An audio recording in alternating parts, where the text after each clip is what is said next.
By the way, if we're going to bring up, though, owners having tantrums. Yeah, I was about to say, it's time. It's time. I was about to move us that way anyway. It's time to have a laugh. This is what you want. Right. Let's be real.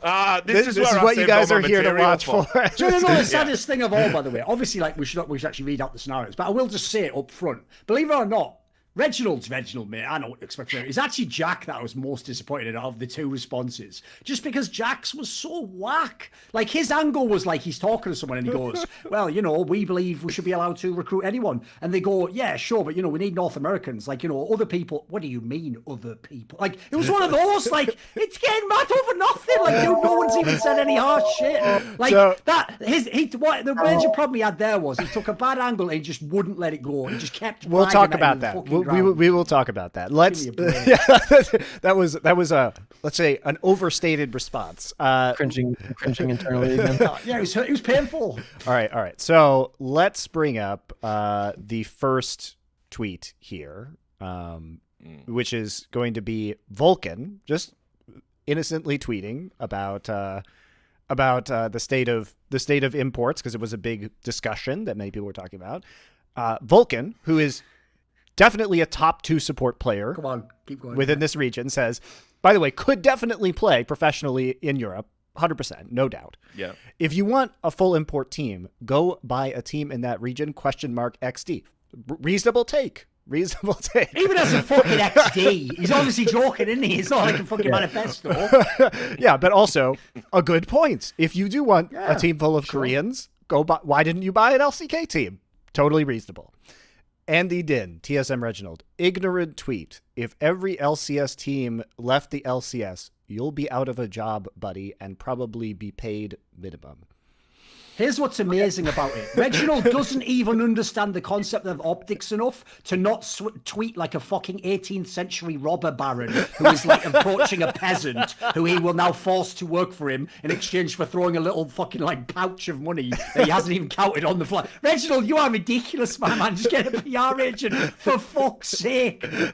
There's so many bad elements to that tweet. I mean, the fact that he's opening up with the word ignorant is like, just again, a stupefying lack of self-awareness. Word of the week, Yeah, what true. Yeah, he does have that calendar, doesn't he? But so he says if every LCS team left the LCS, you'd be out of a job. So what that actually says is that Reginald believes the LCS has no value without the current crop of teams. He doesn't have any faith in the league, doesn't have any faith in the system, doesn't have any faith in what Riot has built. He believes that, for instance, if TSM leaves, that league has no value. Of course, what he doesn't realize is, actually, Riot Games, they hate dealing with owners like Reggie that they have to keep around for legacy purposes, and they would much rather be dealing with new money, professional sports organizations. Yes. Yeah, like all the people who bought into the Overwatch League. So here's what happens if TSM leave. Yes, it takes a bit of a hit. Yes, viewership might be down, but they just reach out to all their investment friends and say,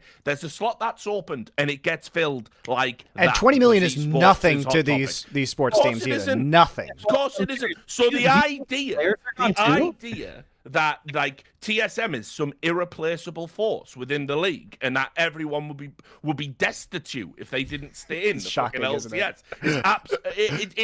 It is staggering. And then to say to a player, by the way, an example of a player that proves that there is talent in North America, right? Which, so they can be found. No wonder Reggie's targeting him, because it makes all the dickheads that have been letting talent slip through their fingers for years look really bad. His existence, it proves unicorns are real, right? And so then he goes, and you'd probably be paid minimum. No, you fucking moron. This is a guy who's so good at the game and is actually probably slumming it in your region. He just goes, well, fuck LCS. I'm off to Europe. I'm off to any region, maybe even China or Korea, and just gets a fat contract out there. He'd be fine. You wouldn't be. You would be replaced overnight, Reginald Jamadka. Also, just to say, in my many years of experience across a variety of esports titles with top-tier professional players, these people are incredibly driven, and most of the time, not all of the time, sometimes they are just like mechanical idiots, but most of the time they're very smart people, and they definitely wouldn't be getting paid minimum wage. You think that Vulcan couldn't go to school and get a good job with his work ethic and intelligence? Of course he could. This guy's not going to be flipping burgers at McDonald's. You don't get this far in a career by being lazy. I just love the. Here's the thing, though. It's not even like the actual essence of the message. You know, we can debate whether that's. It's just the take is what I love. Like, I just love the way his whole I takes. didn't even think about it like that, though. Minimum wage as in real life. I was thinking esports minimum. Oh, right. Who knows? No, but who knows? Maybe that's what he's talking about. Think about how mad this tweet is. Instead of just being like, "Listen, you're a player. You don't maybe understand the scene like I do." You know, it's a lot more. He just goes, "You ignorant parasite on my ass." Mate, Reggie, you better have this fucking nailed down, mate, or this could go badly. I don't know if you're aware, Reginald. I know you aren't, mate, but players are more popular than you are. Like, I know you're not, but I mean, you'll know at the end of this year because you'll find out that TSM, the team, doesn't do it without Bjergsen, mate. So I don't know why. Again, remember, in a world of optics, you have to be so careful how you respond to players because people will be against you just because it's a player. You know, like you could even be right if you just misphrase it and you seem too aggressive. You know. I mean, I disagree. I actually don't think you have to be careful at all. Or at least, like, so far with how We we've don't have to be. But, yeah. with how we've handled a lot of different people in the league sphere, we haven't cared at all what they've said. Sure. Like, I don't know if this is going to have any long-lasting implications, and this is not the first time, and this isn't even, like... I know where you're going with this. It's not even Reginald's top 10 stupidest fucking Yeah. take, is it? It's not even close. This is why Monty was like, I don't even know if we'll do a show off this. And then, like, not even Reginald is the outrageous one here. Although it is crazy how he just has a full mental breakdown after this. Let me run interference on this one a little bit and try to come from the team side. I obviously don't agree with this take, but I can definitely lend some understanding of like what would pressure someone to conceivably type this on their keyboard. The implication here obviously is that if possible, all 10 LCS teams are aligned in the idea, and again, we don't have absolute verification, but you can assert it from this, that they would go to another region, right? Like if they could just like handpick where their slot was located, it would just be somewhere else. I think to me, what stands out about this that's concerning is it indicates that like there's some amount of alignment, right? Like this is we've already seen like all 10 LCS teams like give their like vague answers, their assertions on where they stand, and nobody came out and said like I'm against it, keep import restrictions, we need to make sure this doesn't happen. And then when you take those 10 tweets from Travis and then you follow it up with this, to me it indicates, yeah, like legitimately there's probably some high level concerning conversations going on saying, hey, like there's a problem and we need to be solving for it. Now, is it really just like something as simple as the import restriction stuff here? I would guess not. Like, I can't imagine that's the only thing that would make Reggie like go on Twitter and say something like this. But it was definitely an indicator if genuinely there's concern that like NA players or like the NA talent pool is so effectively useless in achieving our goals that we would just like pick up our like $200 million thing and just move it somewhere else if we could, right? That to me is like the big implication that I agree. That is actually the most concerning part of this, is that, you know, these people, some of these people seem ready to just like, you know, pick up their shit and leave if they're not given access to a broader pool of players. That's very deeply concerning and also kind of ridiculous. Well, I mean, look, there's the broader thing as well, like, because I mean, there is a serious component to it in the sense that I think when you have powerful owners that we know have Riot's ear for good or for ill, basically saying to players publicly, you know, if anything happens to this league, if it starts to lose its value, we're essentially gonna fuck you over financially. I mean, there is a little component to that. Right, because he is saying you'll almost be paid doesn't the sit minimum. well with me that one when you say that. You know, and like obviously we know Andy. The only reason he was on fucking Twitter in the first place is because he saw Lord Jack, cartel member, getting fucking wrecked because of a stupid thing he said on social media. So Reggie reminds me of that joke that Bill Maher used to have about fucking George W. Bush, where he said, "Look, can you just let Tony Blair do the talking at those like like summit meetings and stuff. Like, you don't need to get up there as well, mate. He can talk. Like, just I mean, the joke here is maybe actually don't let Jack talk for you. But under other circumstances, he usually does a pretty good job. Yeah, Jack normally does a good job. All right, let's move over to the Jack Reddit post, because to me this was very out of character for Jack, who is normally really, I think, dude, I just kept scrolling like, please, why are there more of these? Why? Someone get the keyboard away from me, please! And I say that as Thorin. All right, hold on. Again, self-awareness. Let me pull this up now. Okay. I also added some additional context on Discord for you guys if you want to check that out. All right. I can't do that because you guys are full screen for your webcams, but someone else can chime in with it.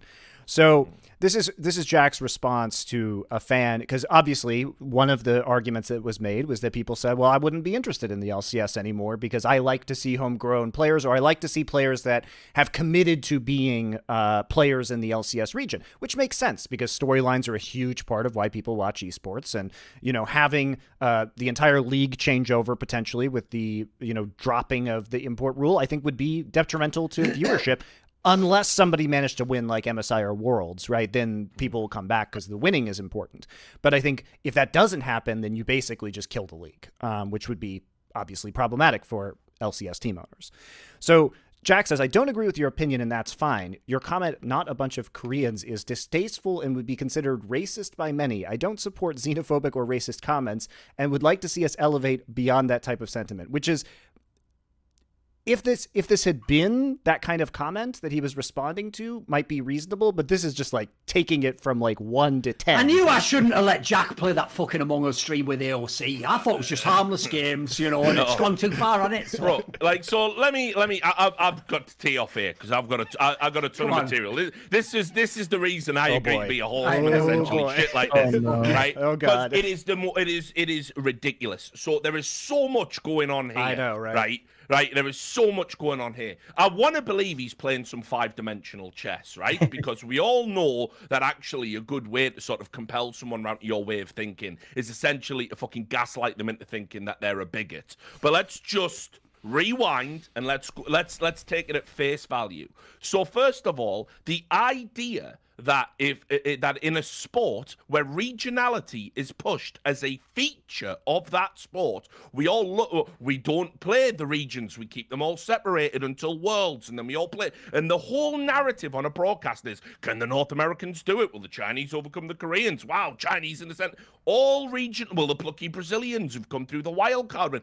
The regionality is a feature of the sport and played upon to generate fan interactions. In fact, when they've done like all-star tournaments around the world, remember, they've played up on the idea that it's the first time it's come to this country and stuff like this, and you're going to get to see these players play. So regionality is baked into League of Legends, and it's a very good thing because it is added to the interest, added to the spice of a lot of matches. And so then to turn around to a legitimate Cloud9 fan and say, just because they would prefer it if there were North Americans on the roster. They're not saying they don't want any Koreans on the roster. They're saying they don't want an entire team to be Korean. And then you turn around and go, you fucking racist bastard. Is one of the most mad things I think I've ever seen. And it shows, hey, everyone, this guy's racist. Get him. Tear the Cloud9 jersey from his back. Get him. It shows how far removed I think owners have become. Jack is in a fucking mansion looking at a spreadsheet. He has become so divorced from actual on-the-ground fans, on-the-ground sports, that he's forgotten why regionality matters to these people. So obviously, with the Spitfire purchase, plays into the whole aviator thing there, Richard. You like that? You like that? Right. But don't get me wrong. I've got another 2 points to make on this comment. But no. I don't want to talk for a long period of time. So what I will say about that is, like, obviously this is an overreaction, but I think also people generally are pretty keyed into these tactics. I think like several years ago, this tactic might have been successful, but I think for the most part, most people are pretty like, the whole like, you're a bigot because you said something that is not really bigoted is overplayed at this point, and most people can recognize that tactic. But what's wild to me about this take in the first place is I think nobody's had this perspective yet. How many of these fans that he's talking to do you think are like anime or K-pop or like Asian adjacent interest fans, like 50%, 60%, 80%. Massive amount. Yeah. Yeah. So like, this audience that we know in esports has a passion for. They have skin in the game that they're not racist. Yeah, they have a passion for Asian. Asian cultural products. Look at Team Liquid selling out this Naruto line in like 5 minutes, right? So if anything, these people already are pretty open to accepting Asian imported culture and enjoying that level of entertainment. So I think it's even more absurd to call out this audience where the majority of people already have these interests. And so in a way, it's speaking to something where I think it's interesting because they're willing to take these other interests and they say, maybe this is not what I want out of this product, especially because they can always go watch Korean teams and Chinese teams and other leagues. It's not like it's an either or. You can do both things at the same time. You can enjoy them for different reasons. So I think it's just wild to even make this accusation against this audience. Also, look at the context of the team. I'm not talking like the league. Cloud9 specifically are a team that came up with 5 North American players, became very good in the world, had one of the longest lasting lineups ever. Then, in the modern day, have some of the best North American players, have brought through some of the best North American players. I mean, the guy, Jack, was practically signing Sneaky for extra years just because people were like, the fans really do like him, though. It's like, he wasn't fucking a world-class player. They just thought, fuck, got to give them what they want. So then after all that, we go, you guys, like North Americans, what are you? Racist, like, mate. Especially you can't just pretend history never happened. Well, what? I'll tell you, Duncan, right? I'll tell you about something that would make Jack's blood pressure shoot through the roof, because there's one of the most racist sports rules ever in English football, right? And that is, we have something literally called the homegrown player rule. And what this says is that on a registered squad of 25, you can only have 17 players that aren't considered non-homegrown. A homegrown player is someone that's lived in the country and been developed by a club for 3 years, and they're even talking about making it a bit more, they have to be an English national. There's a lot of debate about that, because I'll explain why. So it comes down to, again, sports structure.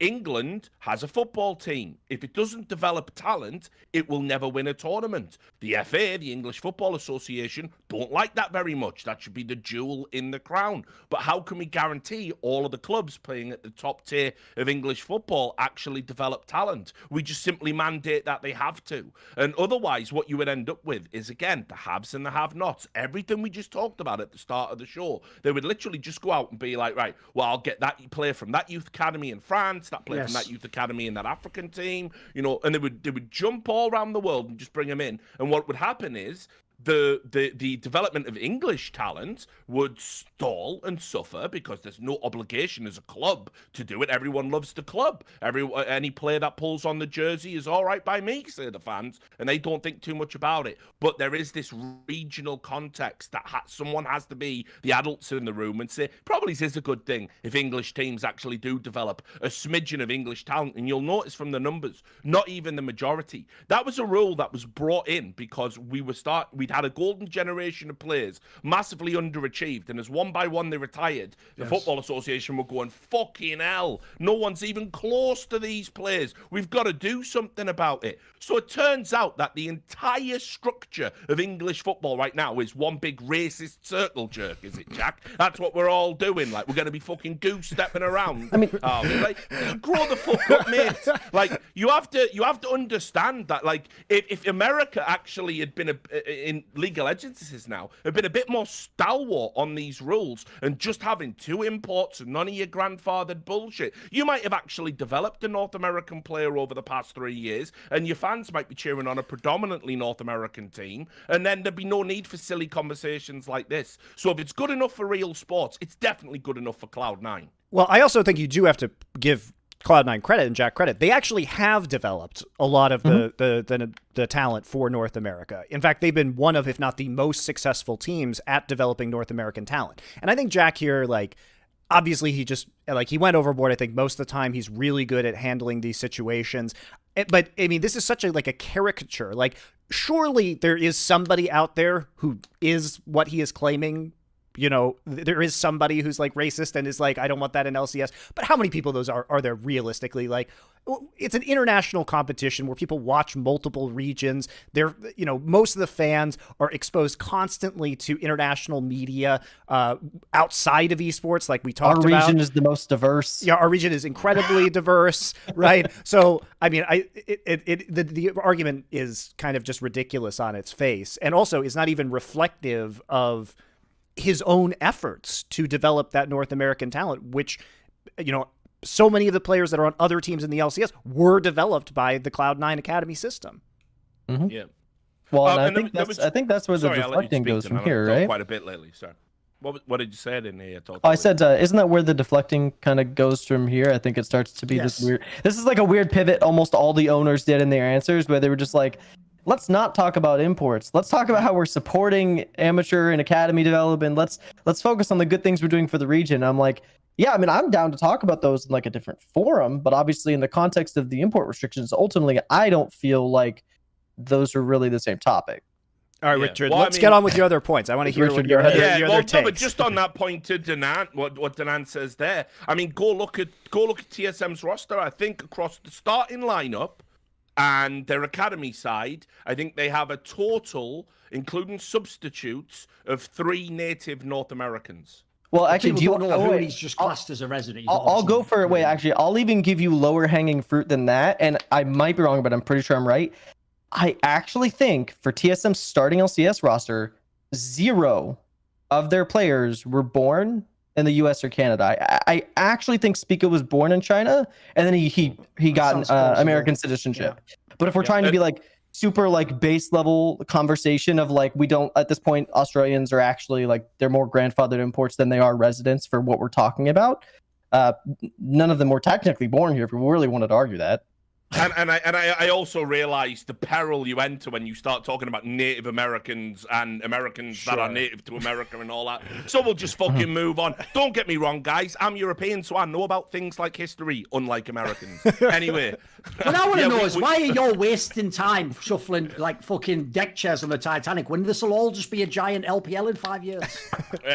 So anyway, the final point is just this. And it's something about a broader cultural thing where I'm starting to have a little bit of a worry because, look, I think one of the worst things you can do to fans that are genuinely invested in the development of your team, genuinely care about the players that get to represent the jersey, is essentially turn around and insult them, and not just insult them, imply that they are in some way malevolent. And it's not the first time I've seen Cloud9 engage in this type of behavior lately, and it's starting to make me a bit concerned about some of the direction they're going in. Because remember, they still employ that manager that turned around and said Santorin's a racist because he wore a Volibear police skin in a match. And so suddenly you start to think like, where are we going to start drawing the lines about like who you can lash out and when? Because you've got a fucking bee in your bonnet during COVID lockdown, and you're probably a bit too overinvested in your American politics. If Cloud9 is truly a global organization, they need to start thinking globally. And not everyone is going to be aware of things that are happening on the ground culturally in America, sometimes even if they live there. And also, I think you have to understand that your fans are coming from all over the world. You might a much better argument would be if Jack had just turned around and said, because we're a global brand, we think globally. We're trying to move away from regionality. We think that's one of the strengths of esports, but thanks for your input. He's essentially said the same thing. He chose not to. That isn't a mistake Jack's made. He's deliberately chosen to attack that fan as racist, thinking that there is some sort of cultural capital to be gained from it. And that causes me a lot of concern about, what Cloud9 might be doing in the future. People might not think that's so serious. I definitely have some. I take umbrage with that, frankly. I don't want to take any wind out of your sails, but I do want to let you know I did hear that C9 let some people go recently, and I actually think she was part of that group. She was. So she's actually no longer associated with C9 that I'm aware of. But I mean, well, okay, but now it looks. But your point still stands. Your point still stands. No, now it looks like it was nothing to do with what is one of the most disgraceful outbursts I think I've ever seen. It now looks like, well, we were just cutting corners or recycling staff. It's been done quietly to the side, and ultimately. Now, because Jack has said something equally ridiculous, there's a tacit endorsement of her behavior, essentially. So, yeah, I think, look, we've just come out of a very tumultuous time in America. I mean, come out is a myth. It's America. It's been tumultuous since it fucking started, since you threw us Brits out. America thrives on being tumultuous and thrives on the chaos. The first import rule, some would say. Yeah, indeed. The problem is that the media's gone into overdrive with its like insane screeching. And the one thing we shouldn't want to happen is for that type of discourse to become the norm in esports, because we can reject all of the stuff from outside of esports that we don't want here. We don't have to accept it. And when you see figureheads like Jack, who, by the way, 99% of the time have a fantastic relationship with him, I think he's a great ambassador for the game, but not when he's behaving like that, and not when he is essentially demonizing fans and talking down to fans who would bleed for the Cloud9 cause. They've got some of the most loyal fans in the world. I think that's absolutely outrageous and distasteful. I also think that just in general, esports as a whole is an extremely globalized and welcoming space for the most part compared to many other industries that exist. And that's one of the things that I've always loved about it was its internationalism and its kind of global spanning community. And I think that's what many people really enjoy about esports. And so to bring these aspects into it, I'm not saying it doesn't have any problems, but I do think to overload on these aspects is a mistake and will be received very poorly by most esports fans that consider themselves connoisseurs of global culture, as it were, and very. He made a massive rod for his back with that one. And he should have immediately recanted. To double down is ridiculous. And I think long term, look, I mean, remember in esports we have a unique problem, and it's a good thing and a bad thing. It's a blessing and a curse. People don't stay loyal to a team because they were born down the road from it and their dad went there and bought a season ticket like you see in traditional sports. You pick your team. It's like picking your friends, right? They always say you're born to your family, but you pick your friends. Therefore, there's like a extra bit of value. Well, esports fans pick the team they want, and it can be based on players. It can be based on brand values. Sure, it can be based on region too, but they can choose to leave at any point. There's not something anchoring them there. And as a result, you will see a lot of movement from fans in general in this business. And when you start putting up cultural barriers like that to people who might just want to support your team, but not get drawn into the screeching hysteria of modern America, you have to think long term about what that could mean for a global organization, frankly.